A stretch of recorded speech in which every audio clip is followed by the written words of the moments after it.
ujian buat manusia itu tidak ada selesainya. Nabi SAW pernah mengatakan, hal tantadhiruna illa faqran munsian au ghinan mutghiyan. Yang kalian tunggu itu apa? Mungkin kalian sedang menunggu kemiskinan yang akan membuat kalian jadi lupa karena sibuk mencari nafkah ini dan itu.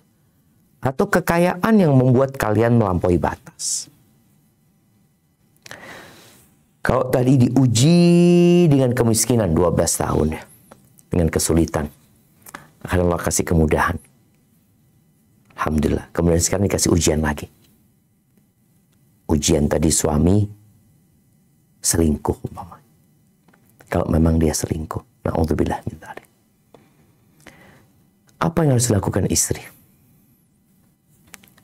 Rasulullah sallallahu alaihi wasallam mengatakan, "Ma taraktu fitnatan asyadda 'ala rijal minan nisa." Aku tidak mendengarkan fitnah yang lebih dahsyat bagi kaum laki-laki daripada wanita. Bayangin.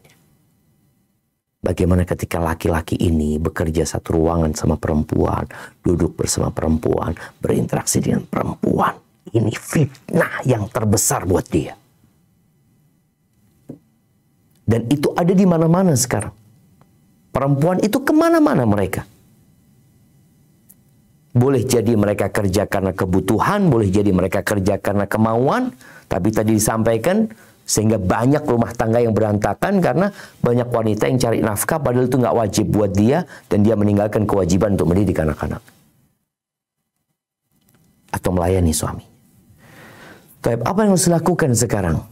Yang pertama ya, kasih nasihat suami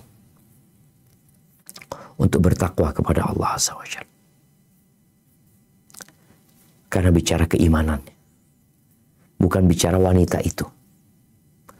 Wanita itu bisa berganti dengan wanita lainnya. Ada sejuta wanita di luar sana. Tidak bicara tentang wanita itu, tapi bicara tentang keimanan dia untuk menjaga. Jangan sampai dia berbuat yang dimurkain Allah Azza wa Jalla. Ketika bicara apakah dia menikahi lagi perempuan itu. Kalau dia berzina, memang pezina itu pantas menikah dengan wanita pezina. Tapi diharamkan buat orang-orang yang beriman. Maka engkau jangan menganjurkan suamimu berzina, tapi suruh dia bertobat kepada Allah Azza wa Jalla. Dan suruh wanita itu bertobat. Kalau nanti sang suami mungkin memang dia merasa butuh untuk menikah lagi, itu perkara lain. Tapi sekarang yang perlu dilakukan adalah bertobat. Nggak ada gunanya dia menikahi wanita itu tanpa bertobat. Karena pernikahan dia dengan wanita itu tidak akan menghalalkan perzinaan yang dia lakukan. Enggak, tetap itu jadi dosa. Maka berkaitan dengan dosa yang dilakukan oleh suami, bagaimana suami diajak bertobat kepada Allah dengan taubatan nasuha, bagaimana suami diajak hadir kajian, ya, hadir ke majelis ilmu, diajak ke tempat-tempat yang menumbuhkan keimanan dia. Nanti kalau bicara dia membutuhkan istri lagi untuk menyalurkan syahwatnya umpamanya, oh itu perkara lain. Tapi sekarang yang perlu dilakukan bagaimana mengajak dia bertobat kepada Allah Azza wa Jalla. Kalau dia nggak bertobat, karena terus terang ada laki-laki yang menikahi selingkuhannya, artinya dia sudah berzina dengan perempuan itu, ya pantas sih, pantas. Dia menikah dengan pezina itu pantas, karena dia memang pezina juga umpamanya. Seperti itu. Tapi istri, bolehkah dia gugat cerai ketika itu? Boleh. Ketika pernikahan suaminya itu tidak sehat, maka dia boleh menggugat cerai. Tapi ketika suaminya nikah dengan wanita baik-baik, dan dia dengan niat yang baik pula, maka sang istri nggak boleh gugat cerai. Maka bagaimana engkau sebagai seorang istri ngomong sama suami, kasih nasihat dan sampaikan. Kalau bicara, semua tahulah, semua tahu.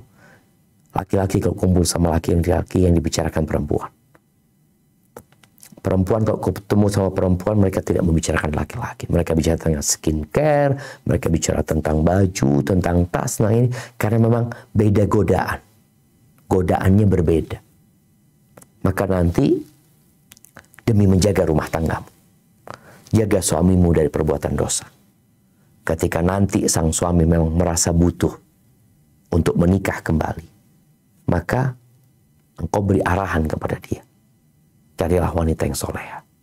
Seperti kriteria yang sudah dibahas tadi. Itu kalau suamimu laki-laki yang soleh, yang menjaga sholatnya, yang taat sama Allah Subhanahu Wa Taala.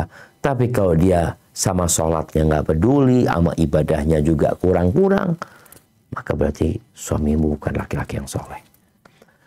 Hadza wallahu a'lam bissawab.